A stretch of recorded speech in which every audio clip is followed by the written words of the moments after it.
Hello, happy new year, and welcome to the latest edition of In the Huddle. We thank you guys as always for checking us out, whatever format you are listening to us on or watching us on.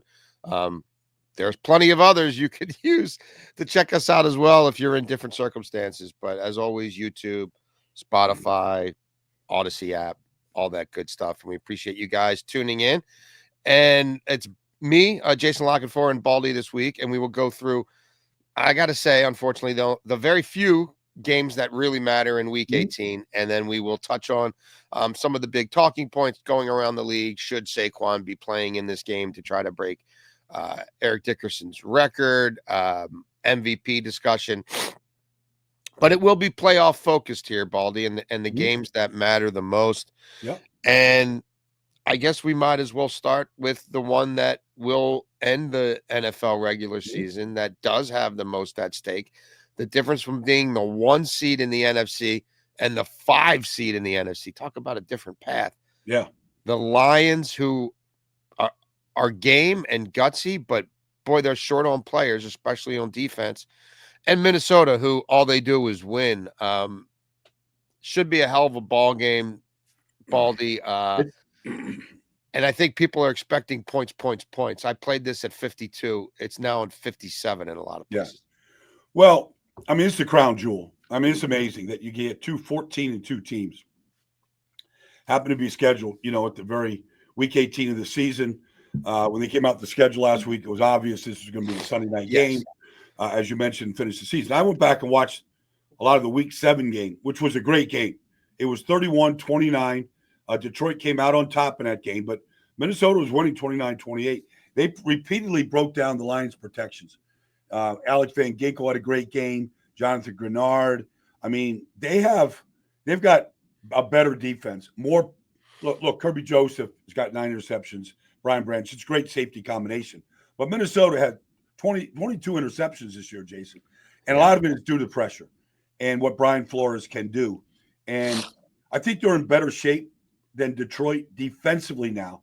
They got a healthy defensive line. They got a bunch of guys that can get to the quarterback. They're healthy. Detroit isn't.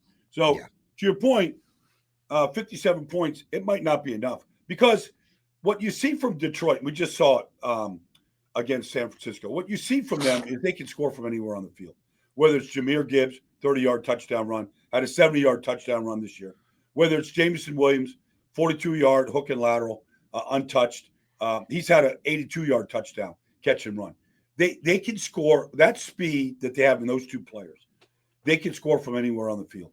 And so that's really the challenge right now. Can Minnesota limit those big plays? Because I think both offenses are very talented, and they can beat you in a lot of different ways. A lot of great play callers here, great quarterback play, Sam Darnold, Jared Goff. Like all this stuff is real.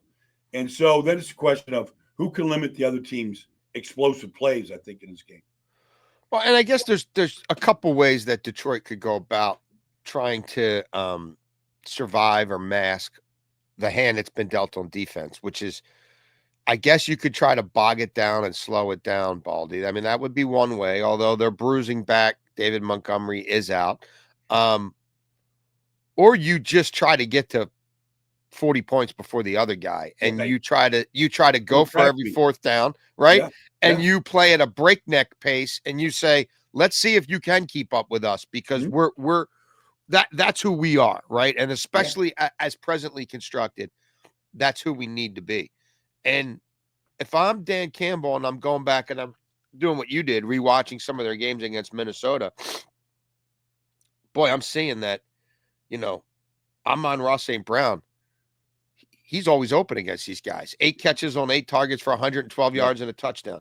7 catches on 10 targets, 144 yards, a touchdown. 12 catches on 14 targets, 106 yards, a touchdown. Like, they've got issues with him. My quarterback, he's gone over 250 yards 6 straight times he's faced him. Okay. At home in our dome, he's going to get me 3 passing touchdowns. Yeah. And like on the other side of it, Justin Jefferson has done nothing but destroy the Detroit Lions his entire career. Yeah. Like, he's got 81 or more in 7 of the last 8 times he's faced them. Baldy, 124 receiving yards or more in 6 of the last 8 meetings.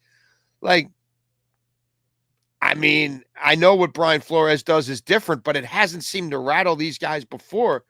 And with their season on the line, I mean, I don't know. Detroit knows what it has to do, right? It it Yeah, it, I know it understands the assignment. No. I mean, it should be entertaining, Jason. We're going to get two quarterbacks that can throw to a bunch of different receivers that know how to get open, know how to run after the catch. It's interesting, because I mean, they're going to be both teams are going to be well coached and well prepared. So, does Ben Johnson have new wrinkles that he Yeah. can pull out, like the hook and lateral? Now, that's not new.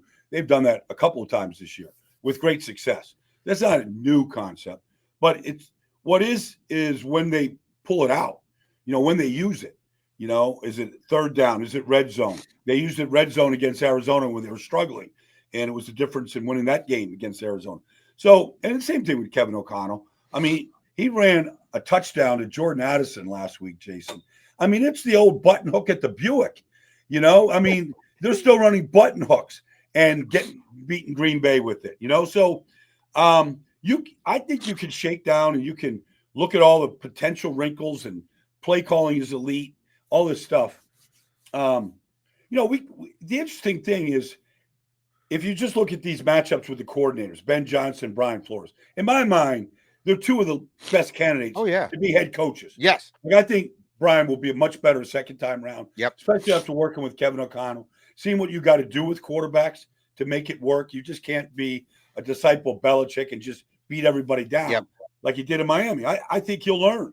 But he's an elite defensive play caller, and he has made this thing work with really a brand new defense. Grenard, Van Ginkel, Gilmore, whatever. So I think that matchup could be a lot of fun if you're watching on TV and you're a team that's looking for a coach.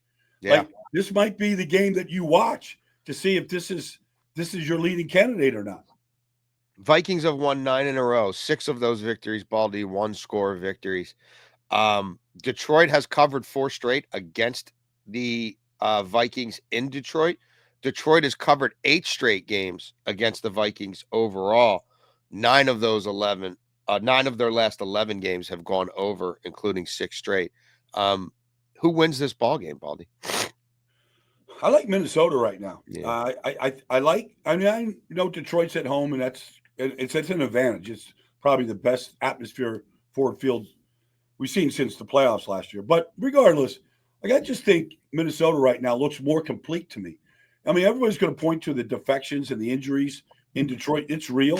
I think the offense is still to your point, can win in a track meet because that's what they've had to do a lot of these weeks. I mean, you look at San Francisco last week.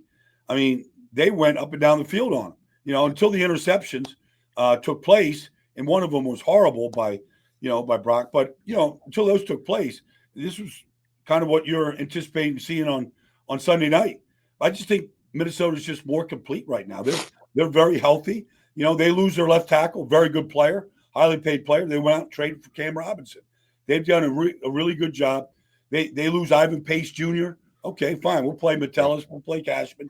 They've got depth about every position. They lose Gilmore for a couple of weeks. They didn't seem to miss a beat. So I think they're just more complete because they're healthier right now. One more thing on this game, because it is obviously far more significant than any other game on the slate. Can the loser still make it? Like, excuse me, in the NFC, if you go from the potential of getting the only bye and hosting everything to having to go on the road and probably get no home games, and I'll say especially if it's Detroit, does that then make it a road too far to hoe to get to New Orleans?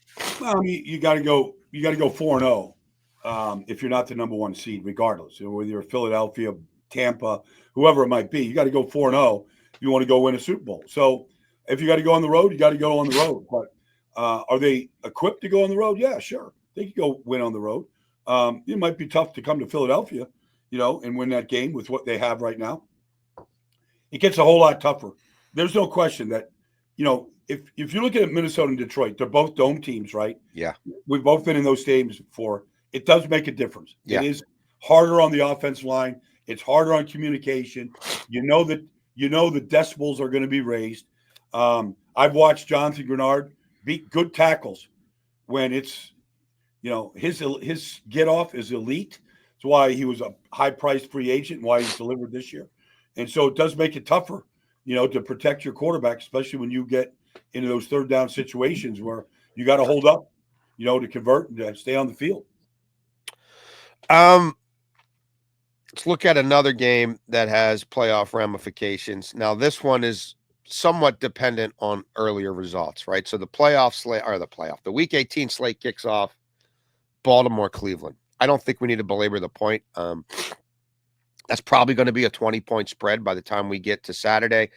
I don't think Baltimore loses that game. Do you? Like, I mean, nobody's playing for Cleveland, so Baltimore wins that game.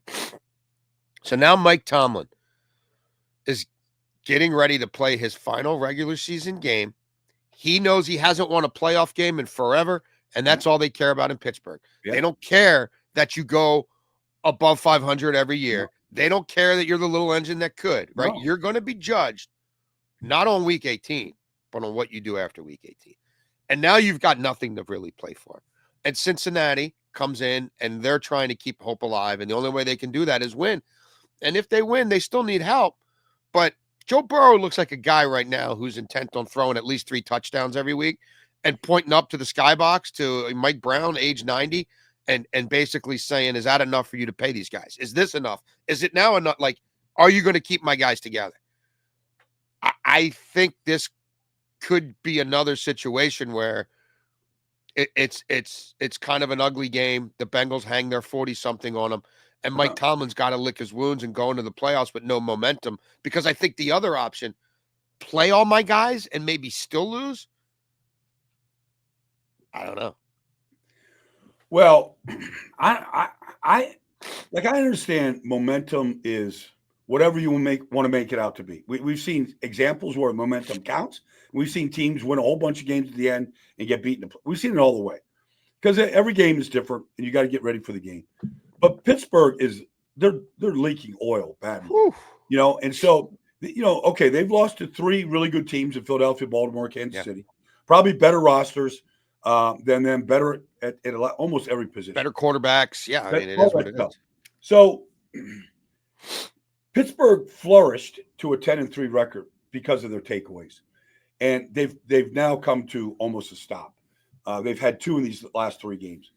If they're not taking the ball away and giving the offense extra bats or really good field position, they're not a very good team.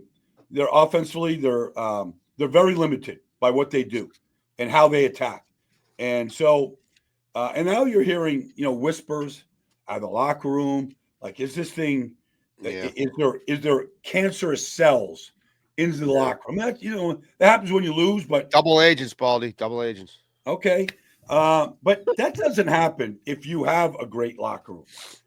It just doesn't. I don't care what we've seen plenty of teams lose games and you don't hear those kind of rumbles, but you're hearing those, and I tend to think it's pretty real.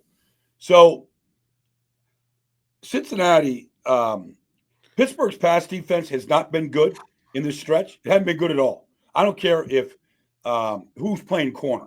Like, they have struggled outside. And so if the rush doesn't get home and the rush doesn't affect Joe Burrow, whether it's TJ or Herbig or, if they all play, if that doesn't happen, you give Joe, he got sacked 7 times. He still threw, 4 touchdowns the other day, or 3 touchdowns. So Joe is, he's the offensive version of Freddie Krueger. Like, you're not gonna kill Joe Burrow, no matter what you do. So he's going to keep firing. Like the old Larry Bird saying, he's going to shoot to get hot and shoot to stay hot. He's going to shoot. And so I think Pittsburgh's up against it here in this game. Yeah, Pittsburgh scored 40 points the last 3 games. They've allowed 90. The Cincinnati Bengals over their last 8 games are averaging 32.25 points per game. And Joe Burrow in his last 3 meetings with the Steelers, over 300 passing yards in all of them, 9 passing touchdowns in those 3 games. And as we know, during that 8-game streak I just mentioned for the Bengals, where they're averaging over 32 a game, Joe Burrow has at least 3 passing touchdowns in all those games and at least 250 yards passing. I don't know, Baldy. I really like the Bengals here. And Well, I think I think Tomlin, like if I'm Mike Tomlin, I'm gonna like whatever happens in this game happens. I need to take the healthiest team I can take to Houston, and then I need to beat those young guys. You're right, and then I need to start establishing a playoff culture there. Like I just don't think Mike Tomlin, because he lost the 3 great teams, now plays this like it's his mini Super Bowl. Yeah, I mean, because it is all about the coaching for Pittsburgh. I mean, they've got 6. They got 6 in the bank in that collection of theirs. Like that's all they count. They count Super Bowls, and it starts with winning playoff games. So I'm kind of with you. Like, all right, let's Cincinnati. Cincinnati's not going to guarantee Cincinnati anything by winning. They need a lot of help along the way. We'll get to that, but I don't know if Cincinnati would get in. I don't know if anybody wants to see Cincinnati, including if you're the 7th seed and they see Buffalo in the first round. Buffalo doesn't want to. Nobody wants to see Joe Burrow and Jamar Chase. If you look at that game the other night, I mean, they put Pat Surtain on Jamar Chase for a lot of the game, not all of it, but a lot of the game. And he's in a. And so what did they do? They went to T. They went to T. Higgins. They went to Yoshi. I mean, Chase Brown has been awesome. He's 10 yards shy of 1,000. I mean, he's going to go to the open guy. You want to cloud Jamar Chase all over the field? Well, okay. You just don't have enough bodies to really cover all of his receivers. And that's what happened the other night. Yeah. All right. So we're of like mind there. So let's spin it forward. Now the Denver Broncos go to face the Kansas City Chiefs, knowing, hey, when the Chiefs played everybody, we came a block chip shot field goal away from beating them at Arrowhead. And this team lost one time all year. The Kansas City Chiefs, right, have lost one time since Christmas of last year. Well, Christmas of 2 years ago, because now it's 2025. Christmas, whatever, 2023. This spread is now double digits. Frankly, I think it's too much. If you made me bet this game, I'm taking 11 points with Carson Wentz. But like, this is it for the Denver Broncos, right? They go into this knowing we win this game with Bo Nix. We're going to get Bo Nix playing in the playoffs his rookie year. I don't think Sean Payton will be tight. Obviously, he's done it all, seen it all. Could this team be a little tight? How can the Spags backups match up against this unit? What are your thoughts on this game? Well, I went back and watched Week 18 last year when the Rams went to San Francisco with Carson Wentz. Carson ran 16 times in that game, including the game, including a touchdown. He's throwing to Tyler Johnson last year, Bryson Hopkins. Like Carson is looking what Sam Darnold's doing. He's looking what Baker Mayfield is doing. He's saying, wait a second, what's the common thread here? Oh, all these guys went through Los Angeles. They all got a little taste of what Sean McVay does, and then Sam went to San Francisco and got a little taste. And then you look at Carson, he's in Los Angeles last year. He's with Andy Reid. Like, you give these quarterbacks rehabilitation with these teams, they play better. They just I think Denver should win this game because there's nothing. Kansas City's locked up. I do think there's some players though. Andy's been in this situation before when he's been the number 1 seed before the final week of the season, knowing you're going to get another week off. You're not going to play for basically 3 weeks. That's a long time, and it's a gamble whether you can stay sharp over that stretch of time. I mean, it's a real battle. So if Carson Wentz is throwing to Juju Smith-Schuster and Justin Watson, he's going to throw to Noah Gray. He'll throw to anybody. Well, even Hollywood. Doesn't he need to give Hollywood some run in this game? The guy missed 14 weeks or whatever. Yeah, I mean, you got to line up with somebody. I mean, they won a game last week without Chris Jones, but they still were dominant up front. So you're not going to see Chris Jones in this game. That's fine. Yeah. But you're going to see guys that are hungry. Mike Dana got 2 sacks last week. Yeah. Like, guys that are going to play are going to be hungry, and they're going to show everybody that we're not just backups. So Denver's going to get the very best of Carson and Andy. They're still going to, like, you might see, baseball hats on Travis and Mahomes, and that's fine. And TV will show all those guys. You're going to get the best of these other guys on this team. Yeah, I'm taking the 11 points with the Kansas City Chiefs here. I'm with you.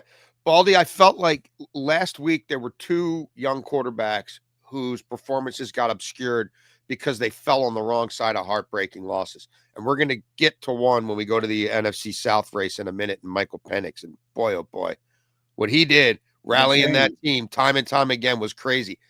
The night before, Bo Nix did the same thing, and Joe Burrow gets the touchdown at the end, and like everybody. But for Bo Nix to do what he did, and the way Sean Payton is playing the long game with this kid, and it's not about what we've got to do to like survive this moment. It's about what can I do to build confidence in this kid for the long haul, No to doubt. keep letting him believe that even if you go down losing in this one, you're going to go down losing, and we're going to put it on your arm. And the next time it comes up, you're going to be better for it, and we're going to be better for it. I just thought what he continued to do versus a Joe Burrow was unbelievable. And he did enough to, frankly, win that football game. He ends up not winning that football game. But to now go home, and to know that, hey, when I'm at home this year, I got 15 passing touchdowns in 7 games. Like, I got a 94 passer rating at home. Like, I'm throwing for almost 250 yards a game at home. Like, they've got to be over the moon about this kid's development. Well, he's thrown 25 touchdown passes. Okay, he's run for 4 touchdowns and 350 yards, whatever. The thing that's amazing, honestly, is they're a passing team. They've always struggled to run the ball all year. There's Audric Estime, Javonte Williams, Jaleel McLaughlin. I mean, they're trying to find somebody to get hot, but they're a passing team. The kid's been sacked 24 times, 541 pass attempts. I mean, that's amongst the league's best right there. Like, they've protected him. Yep. He knows how to escape when it's necessary. I remember, because I do this thing in Denver every week, but the first 2 weeks of the season, Jason, he couldn't complete a pass to a wide receiver. He was overmatched. It looked like it was just, this is going to be a long. Oh, yeah. See where he's at right now. It's really amazing. They've got their quarterback of the future. And just think about, all the awards that we have to figure out. And like, if Sean Payton, I don't know if he's the coach of the year, but if you think about, no coach had a worse roster, fewer draft picks, salary cap, restrictions on what you could do to build the team. Like, all these rookies, Devon Vile, like, the all young the young receivers, kids, Estime, Bo Nix, like, you go through, they're playing this tight end, Tucker Crawl. I mean, like, they're just kids, and they're winning these games and competitive in these games. Yeah, I'm going to continue to ride Bo Nix over 1.5 passing touchdowns in this game. Like I said, I'm taking the points with Kansas City. You got me on Wentz rushing yards. I'm going to play that. And I think this game might go over, because if Kansas City's game offensively, and we know Denver's defense has struggled, I think Bo Nix throws the ball 35 times in this game, maybe 40. I think Sean's developing him for the playoffs. I mentioned Michael Penix. Let's go to the NFC South. The division's at stake. Obviously, if the Atlanta Falcons had gone to Michael Penix sooner, like you and I and Carl told them to, they might have the upper hand going into this final weekend. Instead, they need help from Tampa, who's playing the Saints, who are falling apart. Mm-hmm. But the Falcons have to be playing the long game with Michael Penix. They took the handcuffs off Michael Penix finally the other night, Monday night. Yep. And the kid, on script and off script, Baldy, I thought was special. I think this game is played into the 50s because the Panthers are chucking it around no matter who's available. And obviously Chuba Hubbard and others have been shut down. But I have to think the Atlanta Falcons, if nothing else, want to go into the offseason with Michael Penix having thrown the ball 35, 40 times. I know they like to run too, but they got to have this kid, right, going into the playoffs or going into the offseason. Well, having put it on a team that he should put it on. I mean, you go back to the draft. I said the Falcons would draft Michael Penix Jr. People thought I was crazy. Yep. All they brought up with Michael Penix Jr. were the injuries that he had in Indiana. And they were real. He was 18, 19 years old. He had some major injuries, but he's basically gone 3 straight years now without anything. He's got an elite arm, and he's smart as a whip, and he knows how to process. The only thing missing, and I talked to his agent, and I went back and watched it. Reggie Johnson's agent. Went back and rewatched the game. He's off a little bit on his deep ball. Mm-hmm. And I remember talking to Troy Aikman about that. Like, when he was just starting out in Dallas. And it was like the last thing to come in his Hall of Fame career was really the touch on the deep ball. And the only way you get it is to work at it, And I remember going out to Valley Ranch, with those guys in Dallas and watching. I mean, the month of April, May, all they did was practice. And I just think if you gave Bo Nix an offseason where he could really work with the timing of Drake May, Darnell Mooney, whoever they are, Drake London, I'm sorry. But if you give him the time to start working on this stuff, he's going to complete those passes like he did at Washington. Yes. So I thought they waited too long. I didn't think that Kirk Cousins was in a slump. I just think that's what Kirk Cousins is. And all these people that are hitting me like, hey, can Kirk Cousins be our bridge quarterback next year? I don't know. I like it. It doesn't. It was a 5-game stretch where he was terrible. Yeah. I don't know if he can regain any of the form we saw in Minnesota or Washington. So, but Bo Nix is the future. Michael Penix is the future. Yeah, he's the future, and they gotta play him and let him throw it and let him work through the little bit of touch that he's off with in some of these things and get ready for the offseason. The idea that, okay, Kirk Cousins get his job. No, it's over. Like, this is Michael Penix's team right now. This over is one of my favorite plays of the week, Baldy. These teams combined for 58 points in the first meeting. That was with Kirk Cousins. Atlanta went 4 of 8 in the red zone. So they really could have easily hung more than the 38 on the Panthers. The NFC South has been over Central, like over City. Like, everything goes over. These two teams have played 10 games within the division.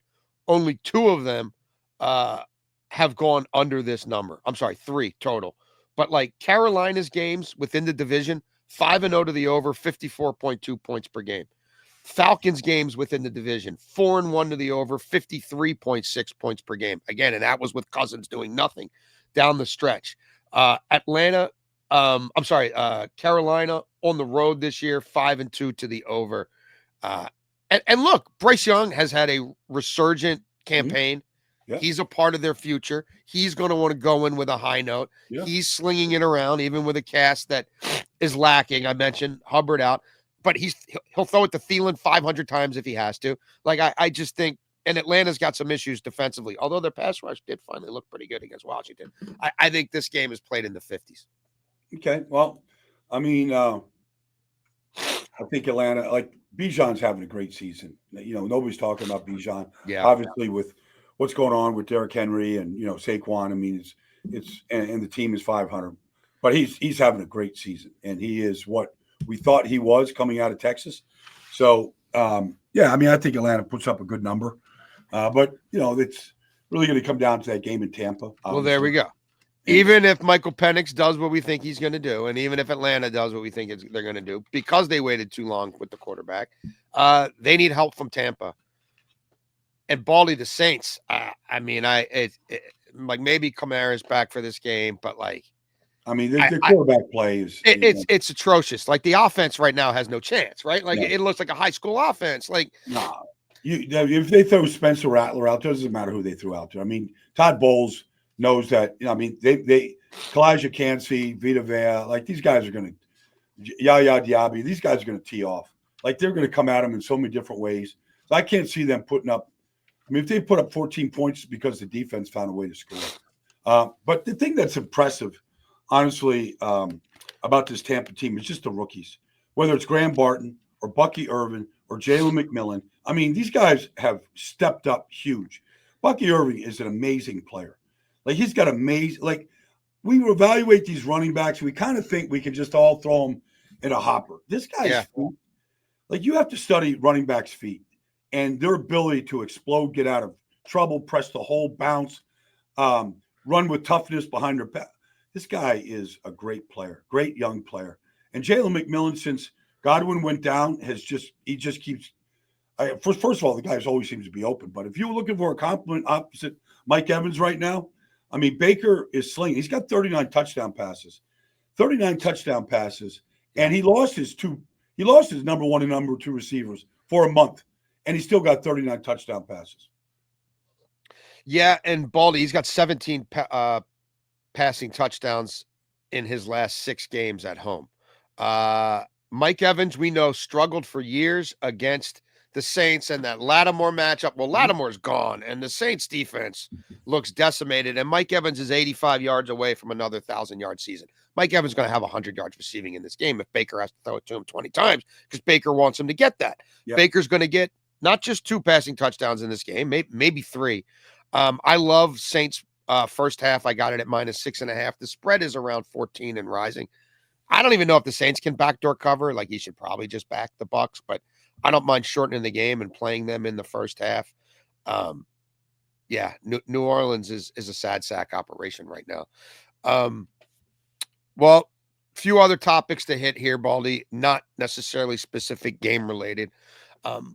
One, Saquon Barkley and his chase of history. And that's a really tough call for Sirianni. Like, the game means nothing. They're locked into the 2 seed.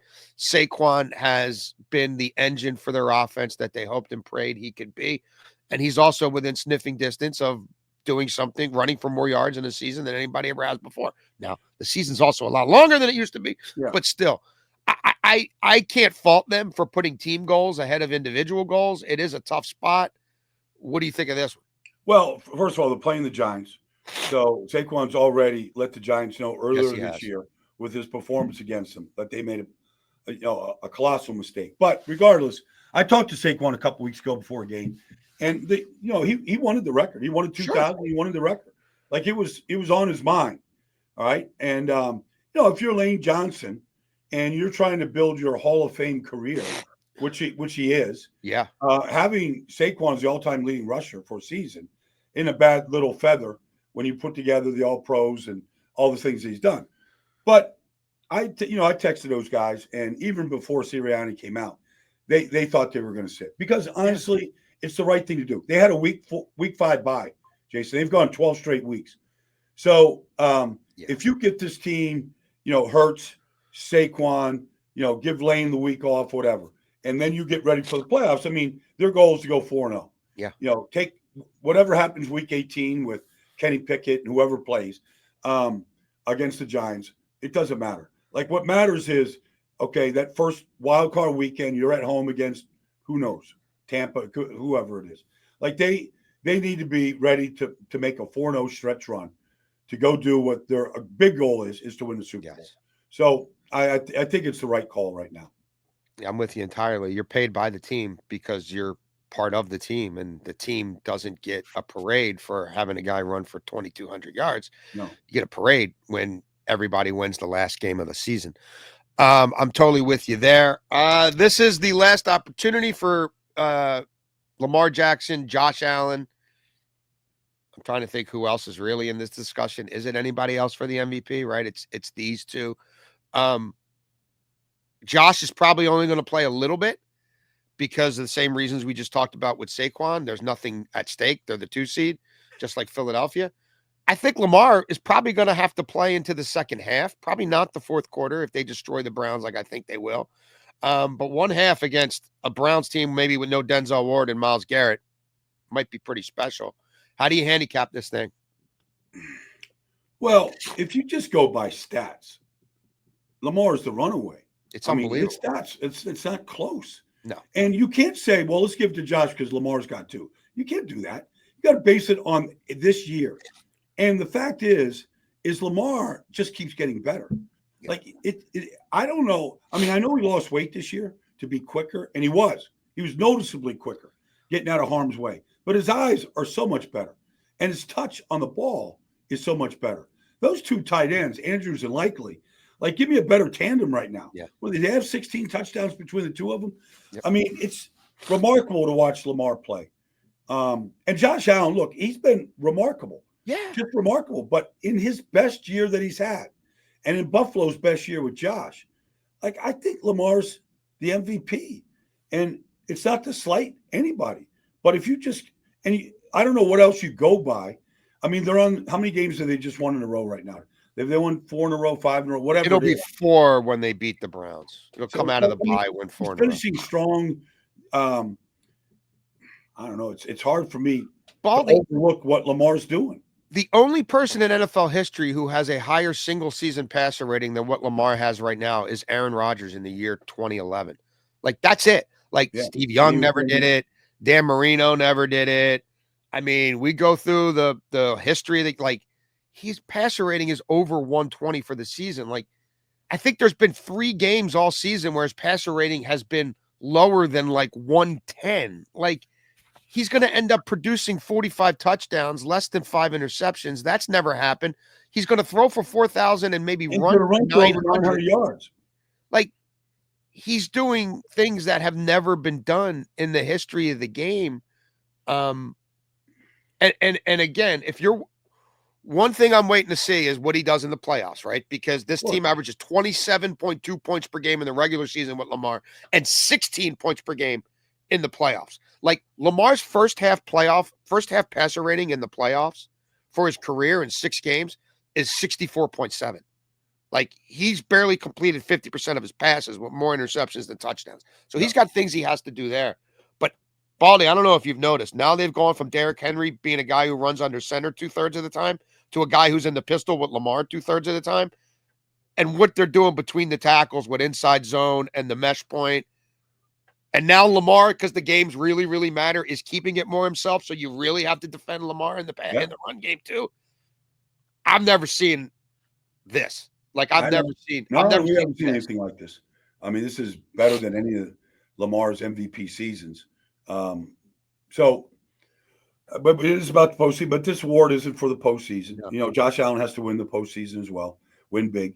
And so, but I just don't know how you can overlook Lamar just because Josh is so great and playing so well, and Lamar's won too. It doesn't fly. It has nothing to do with what Lamar's done prior. He's the best player in the league right now. Yes, he is. And Baltimore's the benefactor of it. Yeah, I mean, one's the 2 seed and one's the 3 seed. Like, and the 3 seed beat the 2 seed head to head.